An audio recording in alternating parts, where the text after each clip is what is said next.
उत्तर प्रदेश की योगी आदित्यनाथ सरकार बेरोजगारों के लिए राज्य में मिशन रोजगार चला रही है। इसी के तहत मुख्यमंत्री योगी आदित्यनाथ शनिवार को बेसिक शिक्षा परिषद के नवनियुक्त खंड शिक्षा अधिकारियों को नियुक्ति पत्र वितरित किया।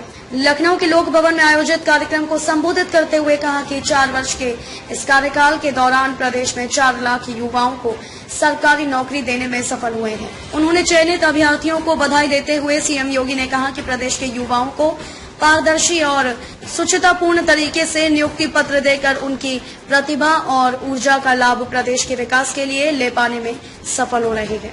मुख्यमंत्री योगी आदित्यनाथ ने कहा कि आज से 4 वर्ष पहले उत्तर प्रदेश लोक सेवा आयोग यूपीपीएससी की गरिमा दांव पर लगी थी।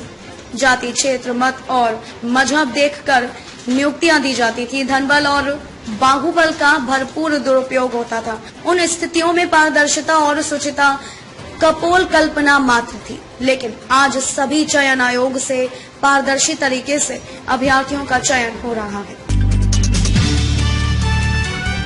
भारतीय अंतरिक्ष अनुसंधान संगठन इसरो ने शुक्रवार रात को श्रीहरिकोटा परीक्षण केंद्र से अपने साउंडिंग रॉकेट लॉन्च किया। यह रॉकेट हवाओं में व्यावहारिक बदलाव और प्लाज्मा गतिशीलता पर अध्ययन की दिशा में नया आयाम स्थापित करेगा।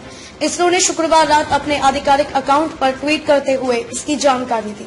इसरो के साउंडिंग रॉकेट की मदद से इसरो वायुमंडल में मौजूद तटस्थ हवाओं में ऊंचाई पर होने वाले बदलाव और प्लाज्मा की गतिशीलता का अध्ययन किया जाएगा। इसरो ने साउंडिंग रॉकेट के लॉन्च की तस्वीरों को शेयर करते हुए ट्वीट किया। श्रीहरिकोटा रेंज में आज तटस्थ हवाओं, न्यूट्रल विंड और प्लाज्मा डायनेमिक्स में एटीट्यूडनल वेरिएशन का अध्ययन करने के लिए साउंडिंग रॉकेट RH-560 लॉन्च किया गया। इसरो के मुताबिक ऊपरी वायुमंडलीय क्षेत्रों की जांच के लिए और अंतरिक्ष अनुसंधान के लिए इस्तेमाल किए जाने 1 या 2 चरण वाले ठोस रॉकेट। इसरो ने कहा कि वे लॉन्च किए गए वाहनों और उपग्रहों में उपयोग के लिए नए घटकों या उप प्रणालियों के प्रोटोटाइप का परीक्षण करने या साबित करने के लिए आसानी से किफायती प्लेटफॉर्म के रूप में भी काम करते हैं। तीनों कृषि कानूनों को रद्द कराने की मांग को लेकर पंजाब, हरियाणा और उत्तर प्रदेश समेत कई किसानों का धरना प्रदर्शन सिंधु, टेकरी, शाहजहांपुर और गाजीपुर बॉर्डर पर जारी है। लगातार घटती संख्या के बीच शनिवार को भी चारों बॉर्डर पर किसान जमा है और तीनों कानूनों को वापस लेने की मांग पर अड़े हैं। किसान प्रदर्शनकारियों द्वारा सोनीपत में जीटी रोड पर पक्का निर्माण करने के बाद अब टीकरी बॉर्डर पर भी ऐसा ही नजारा सामने आया है। यहां पर सोशल आर्मी स्थायी निर्माण कर लिया है और कई जगहों पर जारी है। इन निर्माण को लेकर किसान सोशल आर्मी से जुड़े अनिल मलिक का कहना है कि यहां पर निर्मित घर पक्के तौर पर मजबूती के साथ बनाए गए हैं, जैसे कि प्रदर्शनकारी किसानों के हौसले हैं। अनिल मलिक ने बताया कि टेकरी बॉर्डर पर अब तक 25 पक्के घर बना दिए गए हैं। 1000 से 2000 तक और घर इसी तरह बनाए जाएंगे। उधर सोनीपत स्थित जीटी रोड पर भी पंजाब की किसान जत्थेबंदी के नेता मंजीत राय ने भी स्वीकार किया कि उनकी जत्थेबंदी यहां पर पक्का निर्माण करा रही है। मंजीत ने चुनौती देते हुए कहा कि यदि किसी में हिम्मत है तो इसे रोक कर दिखाए। मंजीत राय ने तो यहां तक कहा है कि तीनों नए कृषि कानूनों से जितना हमारा नुकसान होगा उसकी भरपाई यहीं से करके जाएंगे।